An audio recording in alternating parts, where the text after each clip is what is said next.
Merci, Monsieur le Président de la Communauté de l'Afrique de l'Est. Je voudrais m'associer à ce qui a été dit, en particulier à ce que notre sœur, la présidente Samia Suluhu, vient de mentionner.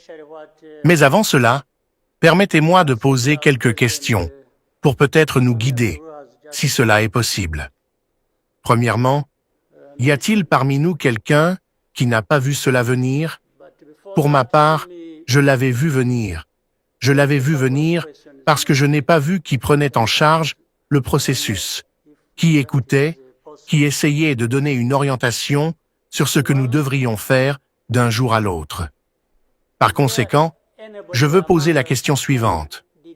En tant que communauté de l'Afrique de l'Est, que voulions-nous au départ? Qu'avons-nous fait à ce sujet? Que faisons-nous actuellement? Et que voulons-nous faire pour aller là où nous voulons aller?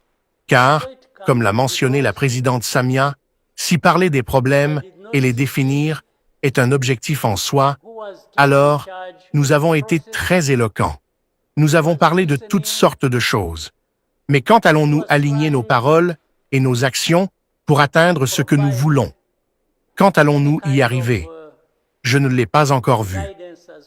Monsieur le Président, la dernière fois, lors de notre sommet, j'ai posé la question. Où est la communauté de l'Afrique de l'Est? Existe-t-elle réellement et pour quelles raisons? D'ailleurs, même maintenant, le pays dont nous parlons n'est pas représenté alors que nous en discutons, alors qu'il est censé faire partie de l'Afrique de l'Est. Donc, je ne suis pas sûr de la portée de ce que nous discutons sur le processus de recherche d'une solution dans ce pays. Le conflit a commencé lorsque la communauté de l'Afrique de l'Est s'est impliquée pour essayer d'aider en RDC. Puis, lorsque la force de l'EAC a fait de son mieux et que nous commencions à voir des progrès, le président congolais a décidé qu'il ne faisait pas ce qu'il voulait. Il s'est alors tourné vers la SADC, qui a accepté d'intervenir selon ses souhaits, et il a renvoyé tout le monde d'autre. Et nous avons obtempéré et sommes restés silencieux. Que pensions-nous vraiment obtenir de cette situation? Pire encore, je pense même qu'au sein de l'Afrique de l'Est, nous avons peut-être des compréhensions différentes du problème. Nous ne nous sommes jamais réunis pour en discuter, pour nous mettre d'accord ou même en désaccord, et trouver un moyen d'agir ensemble pour faire ce que nous devrions faire, pour régler ce problème. Ou alors, avons-nous simplement décidé que chaque pays agirait de son côté avec un agenda différent en fonction de ses intérêts en RDC? Si vos intérêts étaient pris en compte par Kinshasa, cela vous suffisait, même si les intérêts ou préoccupations des autres n'étaient pas pris en charge. Vous pouvez alors imaginer le chaos qui découle d'une telle situation. D'un côté, nous prétendons nous rassembler autour d'un problème pour chercher une solution. Mais de l'autre, chaque pays tire dans une direction différente des autres. C'est un fait. Mais même si nous faisions tout correctement, nous n'arriverions à rien tant que les principaux concernés ne sont pas impliqués, ne participent pas activement et ne contribuent pas au succès du processus à travers lequel ils reçoivent du soutien. Mais si ces partis décident ou acceptent d'être manipulés, et d'ailleurs, c'est exactement ce qui s'est passé, alors le problème persiste. En RDC, il y a des experts en manipulation. Ils vont voir un parti, lui font des promesses, et celui-ci décide alors de garder le silence sur ce qui entraînera inévitablement des problèmes. C'est exactement ce que nous voyons depuis 2 jours. Lundi et ce matin, j'ai parlé avec le président de l'Afrique du Sud, qui a souhaité me rencontrer à ce sujet, en raison de leur implication dans l'Est de la RDC. Il prétend jouer un rôle de médiateur alors que sa force militaire combat aux côtés des FARDC contre le M23, sur instruction de Kinshasa. Pourtant, ces personnes ne sont pas censées être en RDC, et on accuse toujours le Rwanda. Le M23 n'est pas un mouvement rwandais, ce sont des Congolais. Un jour, Kinshasa le reconnaît, puis un autre jour, il dit le contraire.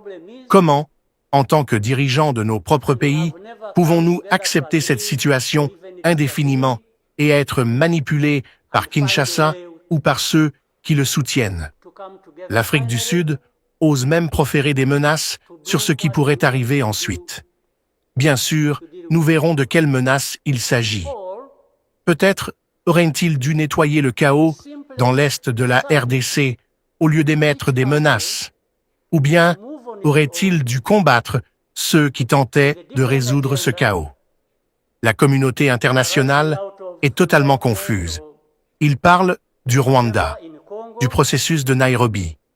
Mais même ici, peut-être que vous pouvez m'aider à comprendre ce que tout cela signifie. Ces processus sont devenus une fin en soi. Ceux qui les dirigent sont devenus plus importants que les résultats attendus.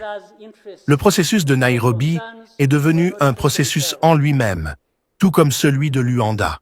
C'est comme si on ne pouvait rien dire qui puisse déplaire au président congolais. Évidemment, ce n'est pas ainsi que nous allons résoudre un problème aussi grave que celui auquel nous sommes confrontés aujourd'hui. Car, au final, puisque nous n'osons pas dire les choses telles qu'elles sont, nous nous retrouvons dans la situation actuelle. Si quelqu'un pense qu'il peut résoudre des problèmes liés aux droits des populations par des moyens militaires, en tuant, en bombardant, en envoyant des forces étrangères censées aider, cela ne mènera à rien. Prenons le cas du Burundi. Est-ce que cela a vraiment aidé ces derniers jours ou ces dernières semaines?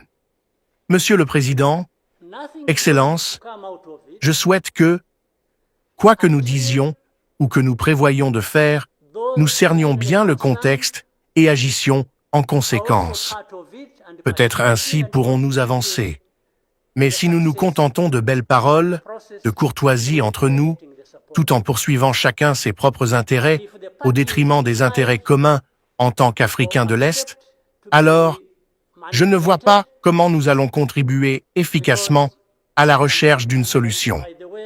Que la communauté de l'Afrique de l'Est ait été expulsée de la RDC et que tout le monde ait accepté cela dans le silence, comme si c'était normal, je ne l'ai pas compris. C'est ainsi que nous nous retrouvons dans la situation actuelle. Je vais m'arrêter ici pour l'instant. J'aimerais vraiment entendre les avis des autres. Mais ce n'est pas un jeu. C'est une affaire sérieuse, car elle coûte des vies humaines. Il y a quelques jours, nous avons perdu des gens.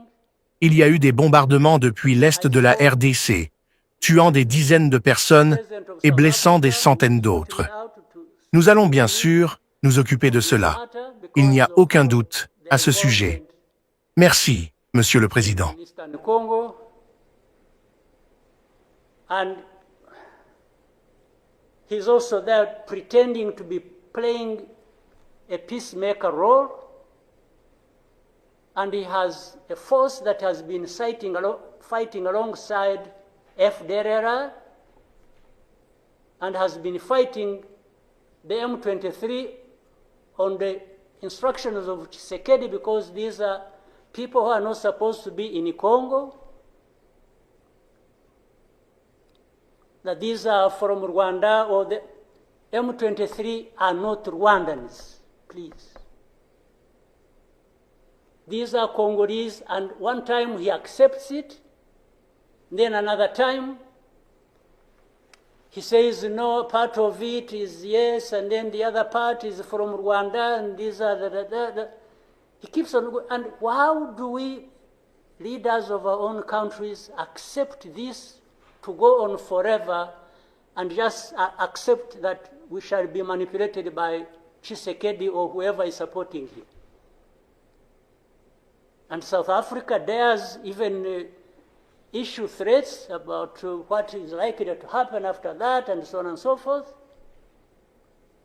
Of course, we will see what threats they are talking about.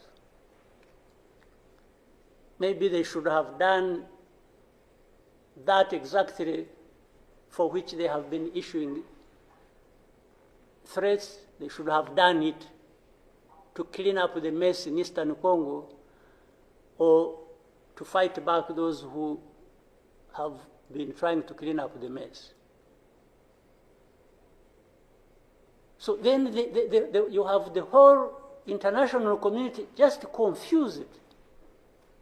They talked about Rwanda, they talked about the Nairobi process. Honestly, even here, maybe you will help me understand what all this means. The processes became an end in themselves. And the people leading these processes became more important than the results of the processes. The Nairobi process became a Uhuru process. Then the Rwanda process, it's like you can't say anything that will displease President Lorenzo. Definitely, this does not help deal with such a serious matters as we are faced with today. That in the end, just because they can't be addressed, we have such a situation that, like we have now. And if anybody, and above all, I don't understand how Tshisekedi keeps thinking that he will resolve the problems to do with rights of people militarily. Kill them, shoot them, bring in forces that are ready to help, like especially Burundi. Well, I don't know whether that has been helpful for the last few days or weeks. They have been doing that.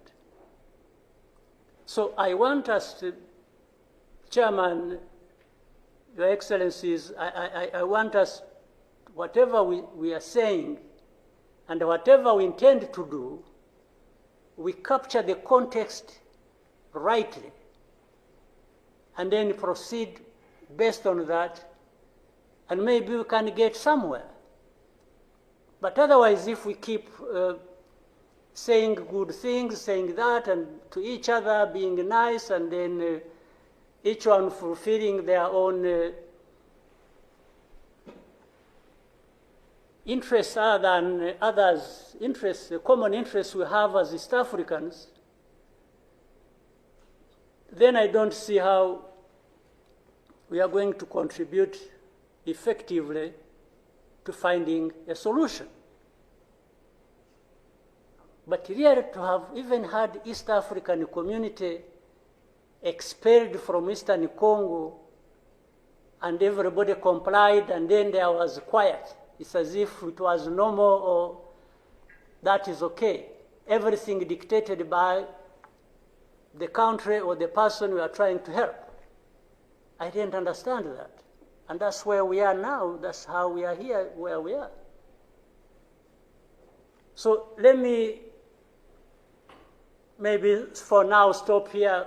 I would really want to hear advice of others, but I think it's not just a plaything. It's not,